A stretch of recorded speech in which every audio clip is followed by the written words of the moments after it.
이집트의 고센 땅을 차지하고 살아가던 이스라엘 백성들에게 하나님께서는 이스라엘의 참된 통치자요 주인이심을 만천하에 알리셨습니다. 그 백성들 또한 자신들의 조상인 아브라함과 이삭과 야곱의 하나님이시며 약속의 하나님이심을 고백하고 세상으로 나와 약속의 땅을 향했습니다. 그러나 430년을 살던 기름진 땅을 등지고 나온 광야는 그야말로 절망 그 자체였습니다. 늘 먹을 수 있었던 음식과 의복, 집은 고사하고 보이는 것이라고는 돌과 모래뿐이었습니다. 낮에는 강렬하게 내리쬐는 태양은 숨을 쉬기조차 어려울 정도로 뜨거웠고, 쉬지 않고 불어대는 바람은, 또 그 바람 속에 날리는 모래들은 얼굴을 핥히며 생채기를 냈습니다. 그들의 밤은 영하 20도가 넘는 추위를 견뎌내야만 하는 황량한 모래 벌판 위에 있었습니다. 출애굽의 사건은 자신들의 적극적인 의지나 신념을 통해서 되어진 일이 아니었습니다. 하나님의 약속이나 조상들의 기원도 어쩌면 희미해졌을 만큼 오랜 시간이 지나버린 뒤였습니다. 430년은 참으로 많은 것들을 바꾸어 놓은 시간들이었습니다. 습관과 풍속이며 또는 민족적인 관습까지 많은 부분에 있어서 이집트화 되어졌을 것입니다. 그런 그들을 하나님께서는 인도해내시고 광야에서 훈련을 시키셨습니다. 세상의 백성이 아닌 하나님의 백성으로 훈련을 시키셨습니다. 그 훈련의 목적은 이스라엘 백성들, 하나님이 선택한 백성들이 하나님의 나라에서 하나님의 백성으로 삶을 살아가는 것입니다. 이스라엘 백성들이 시내산을 앞에 두고 진을 쳤습니다. 모세는 하나님을 만나러 갔습니다. 그런데 그때에 이스라엘 백성들이 돌이킬 수 없는 죄를 범하고 맙니다. 자신들을 이집트로부터 인도해낸 가나안으로 데려다 줄 신을 만들었습니다. 이집트의 여러 신들처럼 모양을 만들어 눈에 보고 만지며 섬기기를 원했습니다. 하나님은 진노하셨습니다. 그들을 하나도 남김없이 다 진멸시키기까지 하시겠다라고 말씀하셨습니다. 하나님의 진노 앞에 그 백성들을 용서해 주시기를 모세는 간절하게 구했습니다. 모세의 간구는 조카 롯을 구하려던 아브라함의 기도와 너무나도 닮아 있었습니다. 자신의 이름을 생명책에서 지워버릴지라도 이스라엘 백성들을 용서해 달라며 진 밖에서 막사를 짓고 그곳에서 기도했습니다. 하나님께서는 내 사자가 내 앞에서 앞서가리라. 그러나 내가 보응할 날에는 그들의 죄를 보응하리라고 말씀하셨습니다. 얼마만큼의 이스라엘 백성들이 죽었는지 혹은 다쳤는지 혹은 어떤 어려움이 있었는지는 성경에 자세히 기록되어지지 않습니다. 그러나 이스라엘 백성들이 결코 가볍거나 적지 않은 아픔을, 고통을 겪었음에는 분명히 짐작할 수 있을 것 같습니다. 결국 모세의 간구에 하나님께서 이스라엘 백성들을 약속의 땅 가나안으로 보내시겠다라고 약속하셨습니다.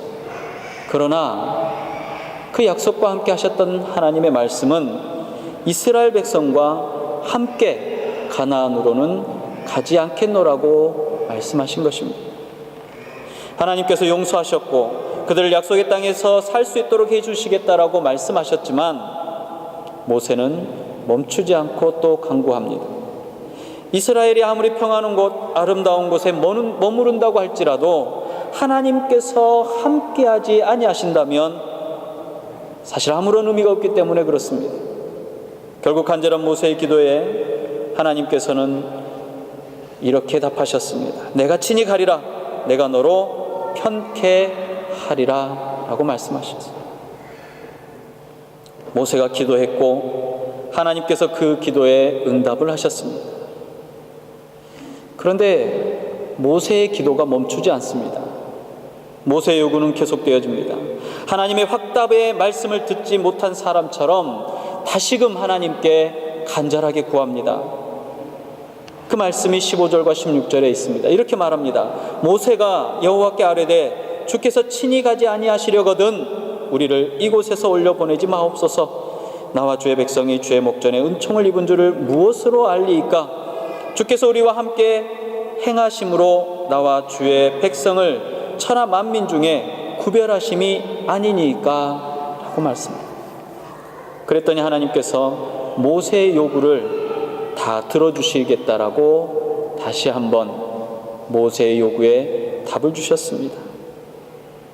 너의 말하는 이 일도 내가 하리라.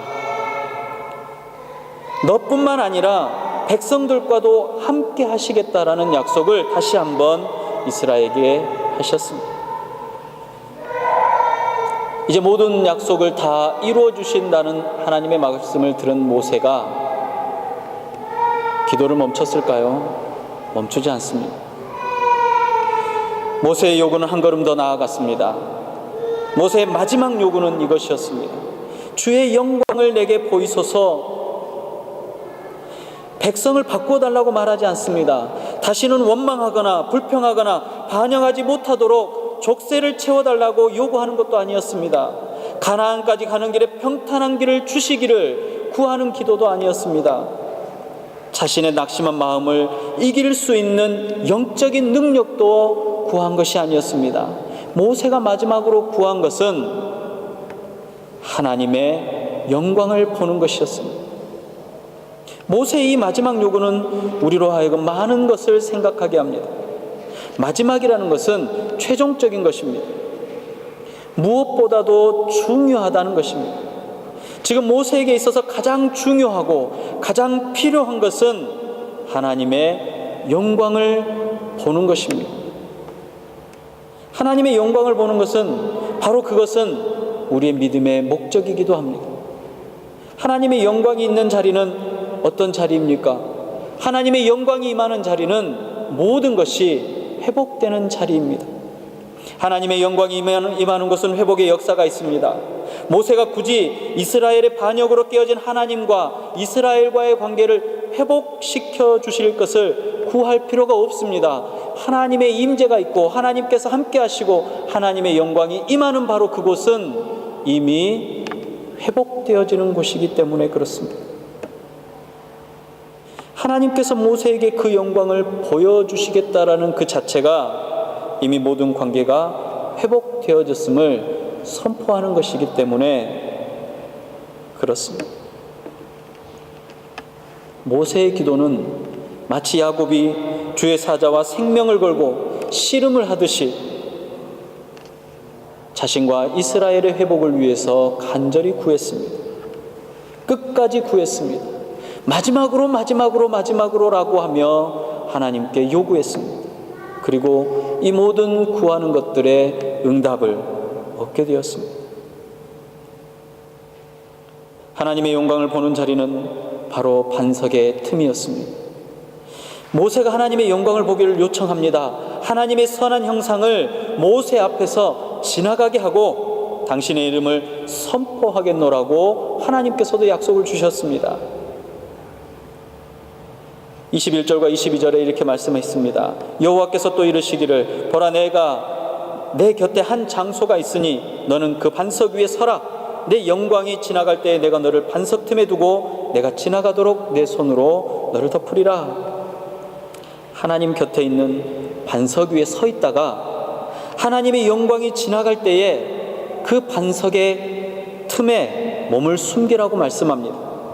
그곳에 숨어 있으면 하나님이 지나가실 때의 손으로 반석 틈의 모세를 가리우셨다가 지나가신 연후에 손을 거두시겠다라고 말씀하십니다. 이 말씀은 하나님께서 모세에게 당신의 모습을 보여주지 않겠다라는 말씀이 아닙니다. 비록 모세가 이스라엘의 지도자이긴 하지만 하나님께 은총을 얻은 자이긴 하지만 모세 역시 다른 이스라엘 백성들과 마찬가지로 죄인 중에 한 명일 뿐입니다. 그리고 하나님께서는 거룩하신 분이기 때문에 거짓이나 죄가 가까이 다가가면 소멸되어져 버립니다. 그렇기 때문에 여전히 죄인인 모세가 하나님의 거룩한 모습을 보게 되면 소멸되어 버리게 되어 있습니다. 그래서 하나님은 모세를 보호하기 위해서 반석의 틈 사이에 숨기시겠다라고 말씀하시고 그 손으로 덮어 보호하시겠다라고 말씀하셨습니다. 반석의 틈에 몸을 숨기지 않고는 하나님의 영광을 볼 수 없는 것입니다. 반석은 숨는 그늘이 되며 피난처를 말하는 것입니다. 그 피난처는 하나님의 거룩함에 소멸될 죄인을 죽음으로부터 안전하게 보호해주는 피난처가 되어집니다. 그것만이 죄인 중에 하나인 모세가 살 수 있는 것입니다. 그 반석 위에 두고 숨기시는 하나님의 행위는 단 한 번만을 의미하는 것이 아닙니다. 오늘 본문의 말씀에 숨기시겠다라고 말씀하시고 가리우겠다라고 말씀하신 그 말씀 자체는 한 번으로 끝나는 말씀이 아니라 계속해서 숨기고 계속해서 가리겠다라는 말씀입니다. 모세뿐만 아니라 하나님께서는 당신의 사역자들을 그들의 대적자들로부터 보호하시는 분이십니다. 에레미야와 엘리야와 에스겔과 예수님의 모든 제자들에게도 동일하게 지키시고 보호하셨습니다. 이스라엘의 범죄에 진노하신 하나님의 임재와 동행의 거부는, 그 거부에 대한 선언은 그들을 향한 영원한 포기의 선언이 아닙니다. 내가 이제 너희를 영원토록 포기하겠다라고 말씀하신 것이 아니라 그 백성들의 죄를, 자신들의 죄를 반성하고 돌이켜서 하나님께 돌아오게끔 하시는 하나님의 경고의 표현이었습니다. 그것은 하나님의 사랑의 확증이었습니다. 포기하지 않는 사랑하시는 그 하나님의 사랑의 표현이었습니다. 내가 잘나서 하나님의 백성이 되거나 하나님의 나라의 시민이 되는 것이 아니라 그럼에도 불구하고 끝까지 포기하지 아니하시는 하나님의 사랑 때문입니다. 그 사랑을 모세에게 하나님의 은총을 입은 자라고 표현하셨고, 그리고 저와 여러분에게도 마찬가지로 하나님의 은총을 입은 자라고 표현하시며 끝까지 포기하지 않으십니다. 그럼 모세가 볼 수 있었던 것은 무엇입니까? 하나님의 등뿐이었습니다. 33장 23절은 이렇게 말합니다. 손을 거두리니 내가 내 등을 볼 것이 얼굴은 보지 못하리라. 모세는 위대한 선지자여 사사로서 이스라엘 백성들을 인도한 사역자였지만 하나님의 거룩한 얼굴을 볼 수 없었습니다. 그가 본 것은 하나님의 등이었다라고 본문은 말하고 있습니다. 본문을 문자 그대로 본다면 하나님은 얼굴도 또 등도 가지고 계시는 것처럼 생각이 되어집니다. 그러나 하나님은 영이십니다. 그렇기 때문에 우리처럼 육체를 가지신 분이 아니십니다. 모세가 하나님의 등을 보았다라는 것은 하나님께서 모세 앞을 지나가신 후에 남겨진 영광의 희미한 부분을 본 것이라는 것입니다. 하나님은 지나가신 후에 남겨진 영광의 희미한 부분만을 볼 수 있도록 모세에게 허락하셨습니다. 내 앞으로 다가서시는 하나님의 모습은 볼 수가 없습니다. 지나가시는 중에도 역시 그 모습을 볼 수가 없습니다. 다 지나가신 후에 그 뒷모습만이 모세에게 허락되어졌습니다. 그리고 또 저와 여러분들에게도 허락되어졌습니다. 하나님께서는 그의 백성과 동행하시겠다라고 말씀하셨습니다. 그분의 임재를 허락하셨습니다. 그렇지만 그분의 영광을 직접 대면하는 것은 우리의 죄로 인해서 불가능합니다. 반석의 틈 사이로 보호하시며 지키시는 하나님의 사랑은 모세 때나 현대를 살아가는 저와 여러분들에게나 동일하게 역사하십니다. 우리는 하나님께서 나를 위해 역사하시며 다가오는 모습을 볼 수가 없습니다. 분명히 함께 하시는데, 분명히 나와 동행하시는데, 분명히 내 앞으로 다가오시는데 우리는 반석의 틈 사이에 숨겨질 것입니다. 그 능력의 손이 우리를 안전하게 지키시고 덮고 계십니다. 그래서 답답하게 느껴집니다. 아무것도 보이지 않기 때문에 그렇습니다. 그저 원수의 공격에 낙담하고 대적자의 손에 억눌려서 구석진 곳에 앉아있는 것만 같은 생각에 사로잡혀 있을 때가 많습니다. 도대체 날 구원하신 하나님은 어디 계시는지 알 수 없다라고 생각할 때가 종종 있습니다. 그러나 그 순간은 하나님께서 나의 가장 힘들어하는 그 부분에 손을 대시고 계시다라는 사실을 기억하시기 바랍니다. 모세에게만 하나님께서 함께 하시는 것이 아닙니다. 우리에게도 함께 하십니다. 모세 앞으로만 지나가시는 것이 아니라 우리 삶에도 순간순간 하나님께서 능력의 모습으로 방문하셔서 지나가십니다. 우리의 힘겨워하는 것들에 손을 대어 주십니다. 하지만 다 지나가신 후에야 하나님께서 동행하셨음을 우리는 어렴풋이 깨닫는 것입니다. 어둠에 갇혀 답답해하며 숨소리조차 낼 수 없어 힘겨워하던 바로 그때가 지나고 나면 비로소 나를 향한 하나님의 동행과 보호를 깨닫게 되어지는 것입니다. 하나님의 영광의 희미한 부분을 보는 것만으로도 우리는 회복의 역사를 경험하게 될 것입니다. 그분이 나를 얼마나 사랑하시는지, 그 사랑이 얼마나 큰 것인지 말입니다. 어떤 순간이라도 또 어느 곳에서라도 나 혼자라는 생각은 제발 갖지 마시기 바랍니다. 이스라엘 백성들의 배신에도 불구하고 하나님께서는 그들을 버리지 아니하시고 회복시켜 주셨습니다. 회복의 약속에는 임재하심과 동행하심의 약속이 담겨 있습니다. 하나님의 놀라운 역사는 그분의 사역자들에게, 그분의 백성에게, 그리고 바로 나에게 향해져 있습니다. 나는 반석의 틈에 숨어 있는 것입니다. 그리고 그 능력의 손이 나를 덮으시고 그 영광의 빛으로 우리를 보호하고 계시는 것입니다. 우리는 모세처럼 하나님의 영광을 보기 위해서 기도해야만 합니다. 하나님의 영광을 보기 위해 살아야 합니다. 회개하며 돌이키며 하나님의 영광 앞에 설 수 있어야 합니다. 그래서 우리의 기도 중에 가장 중요한 기도는 하나님의 영광을 보여주시기를 구하는 기도가 되어야 합니다. 믿음의 삶이 회복되어지고 하나님의 동행하심을 구하는 것입니다. 피난처가 되시는 반석에 숨기시는 하나님의 사랑을 경험하고 그분의 영광을 인격적으로 경험하는 삶을 살아가야만 하는 것입니다.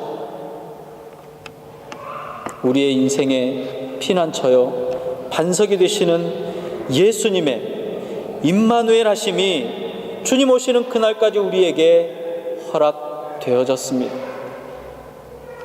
무엇이 우리를 위협한다고 해도 어떤 대적자가 우리를 에워싼다고 할지라도 결코 두려워하지 말고 당당하게 맞서시기 바랍니다. 전쟁은 하나님의 것입니다. 기도하겠습니다.